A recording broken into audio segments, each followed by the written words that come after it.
Real boss Indian ಆರ್ಮಿಯ ದಿಕ್ಕನ್ನೇ ಬದಲಿಸಿದ ಕನ್ನಡಿಗ. ಗೆಳೆಯರೇ, ಸ್ವಾಗತ.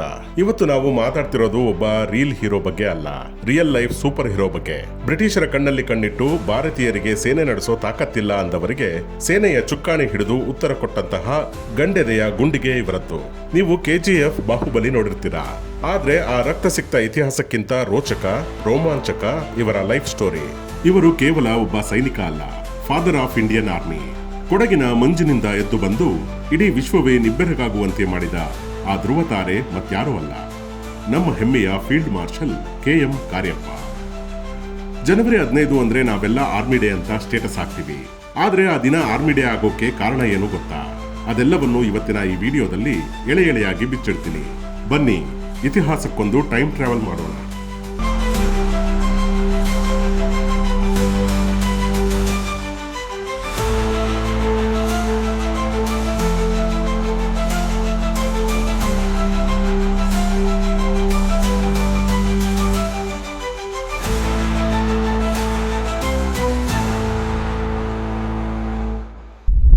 ಶಿಸ್ತಿನ ಸಿಪಾಯಿ, ಬಾಲ್ಯ ಮತ್ತು ಫೌಂಡೇಶನ್.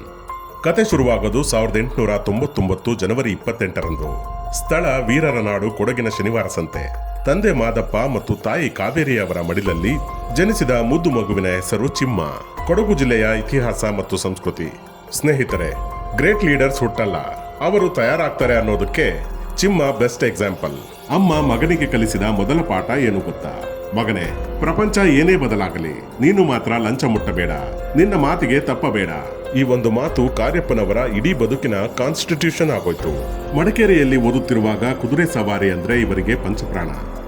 ಒಮ್ಮೆ ಒಂದು ಹಠಮಾರಿ ಕುದುರೆಯನ್ನು ಇವರು ಕಂಟ್ರೋಲ್ ಮಾಡಿದ ರೀತಿ ನೋಡಿ ಬ್ರಿಟಿಷರೇ ಬೆರಗಾಗಿದ್ರು. ಅಂದೇ ಗೊತ್ತಾಗಿತ್ತು, ಈ ಹುಡುಗ ಮುಂದೆ ಒಂದು ದಿನ ಇಡೀ ಸೇನೆಯ ಲಗಾಮು ಹಿಡಿತಾನೆ ಅಂತ. ಮದ್ರಾಸ್ ಪ್ರೆಸಿಡೆನ್ಸಿ ಕಾಲೇಜಿನಲ್ಲಿ ಟೆನ್ನಿಸ್, ಹಾಕಿ, ಕ್ರಿಕೆಟ್ ಅಂತ ಆಲ್ರೌಂಡರ್ ಆಗಿದ್ದವರು ನಮ್ಮ ಕಾರ್ಯಪ್ಪ. ಬ್ರಿಟಿಷ್ ಸಾಮ್ರಾಜ್ಯದಲ್ಲಿ ಭಾರತೀಯ ಹುಲಿ. ಮೊದಲ ಮಹಾಯುದ್ಧ ಮುಗಿದ ಸಮಯ.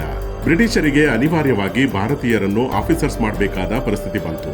ಇಂದೋರ್ನಲ್ಲಿ ಟ್ರೈನಿಂಗ್ ಕಾಲೇಜ್ ಓಪನ್ ಆಯಿತು. ಅಲ್ಲಿ ಸೇರಿದ ಸಾವಿರಾರು ಜನರಲ್ಲಿ ಸೆಲೆಕ್ಟ್ ಆಗಿದ್ದು ಬೆರಳೆಣಿಕೆಯಷ್ಟು ಮಂದಿ. ಅದರಲ್ಲಿ ನಮ್ಮ ಕಾರ್ಯಪ್ಪ ಟಾಪರ್. ಒಂದು ಇಂಟ್ರೆಸ್ಟಿಂಗ್ ವಿಷಯ ಹೇಳ್ತೀನಿ ಕೇಳಿ. ಬ್ರಿಟಿಷ್ ಅಧಿಕಾರಿಯೊಬ್ಬರ ಹೆಂಡತಿಗೆ ಕಾರ್ಯಪ್ಪ ಅಂತ ಸ್ಪಷ್ಟವಾಗಿ ಕರೆಯೋಕೆ ಬರ್ತಿರ್ಲಿಲ್ವಂತೆ. ಅವರು ಇವರನ್ನ ಪ್ರೀತಿಯಿಂದ ಕಿಪ್ಪರ್ ಅಂತ ಕರೆದರು. ಅಂದಿನಿಂದ ಆರ್ಮಿ ಸರ್ಕಲ್ ನಲ್ಲಿ ಇವರು ಕಿಪ್ಪರ್ ಎಂದೇ ಫೇಮಸ್ ಆದರು.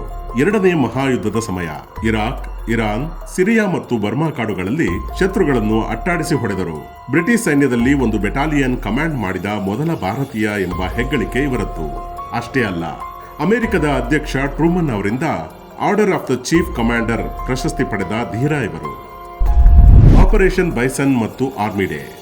1947 ದೇಶಕ್ಕೆ ಸ್ವಾತಂತ್ರ್ಯ ಸಿಕ್ಕ ಖುಷಿ ಒಂದೆಡೆಯಾದರೆ ಪಾಕಿಸ್ತಾನದ ಕುತಂತ್ರ ಇನ್ನೊಂದೆಡೆ. ಕಾಶ್ಮೀರದ ಮೇಲೆ ಪಾಕ್ ಆಕ್ರಮಣ ಮಾಡಿತ್ತು.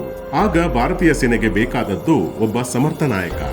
ಆಗ ಎಂಟ್ರಿ ಕೊಟ್ಟಿದ್ದು ಲೆಫ್ಟಿನೆಂಟ್ ಜನರಲ್ ಕಾರ್ಯಪ್ಪ. ಇವರು ರೂಪಿಸಿದ ತಂತ್ರವೇ ಆಪರೇಷನ್ ಬೈಸನ್. ಜೋಜಿಲಾ ಪಾಸ್ನಲ್ಲಿ ಟ್ಯಾಂಕ್ಗಳನ್ನು ನಡೆಸುವುದು ಅಸಾಧ್ಯ ಅಂತ ಪ್ರಪಂಚವೇ ಹೇಳ್ತಿತ್ತು. ಆದ್ರೆ ಕಾರ್ಯಪ್ಪನವರ ಟೀಮ್ ಅಲ್ಲಿ ಟ್ಯಾಂಕ್ ಹತ್ತಿಸಿ ಪಾಕಿಸ್ತಾನದ ಎದೆಯೊಡೆದರು. ಡ್ರಾಸ್ ಮತ್ತು ಕಾರ್ಗಿಲ್ ಅನ್ನು ಮರಳಿ ಪಡೆದರು.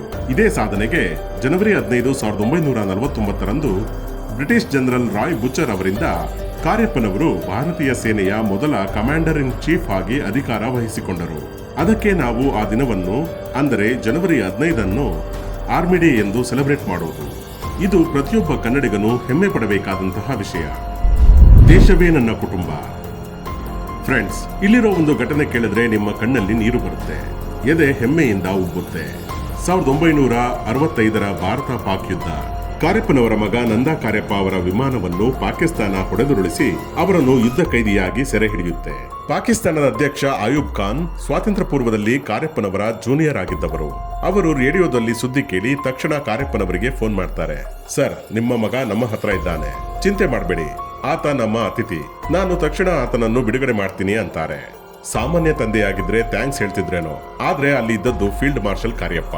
ಅವರು ಹೇಳಿದ ಮಾತು ಇತಿಹಾಸದಲ್ಲಿ ಸುವರ್ಣಾಕ್ಷರಗಳಲ್ಲಿ ಬರೆದಿಡಬೇಕು. ಆಯುಬ್, ಆತ ಕೇವಲ ನನ್ನ ಮಗನಲ್ಲ, ಭಾರತದ ಮಗ. ಅಲ್ಲಿ ನಿನ್ನ ಸೆರೆಯಲ್ಲಿರುವ ಪ್ರತಿಯೊಬ್ಬ ಭಾರತೀಯ ಸೈನಿಕನೂ ನನ್ನ ಮಗನೇ. ಎಲ್ಲರನ್ನೂ ಬಿಡುವುದಾದರೆ ಮಾತ್ರ ಬಿಡು, ಇಲ್ಲದಿದ್ದರೆ ನನ್ನ ಮಗನಿಗೋಸ್ಕರ ವಿಶೇಷ ಆತಿಥ್ಯ ಬೇಡ. ಎಂತಹ ತ್ಯಾಗ ಗುರು ಇದು! ದೇಶಕ್ಕಾಗಿ ಮಗನ ಪ್ರಾಣವನ್ನೇ ಪಣಕ್ಕಿಟ್ಟ ಆ ದೃಢ ಸಂಕಲ್ಪಕ್ಕೆ ನಾವೆಲ್ಲ ತಲೆಬಾಗಲೇಬೇಕು. ಕನ್ನಡಿಗನಾಗಿ, ಲೆಜೆಂಡ್ ಆಗಿ ಸೇವೆಯಿಂದ ನಿವೃತ್ತರಾದ ಮೇಲೂ ಅವರು ಸುಮ್ಮನೆ ಕೂರಲಿಲ್ಲ.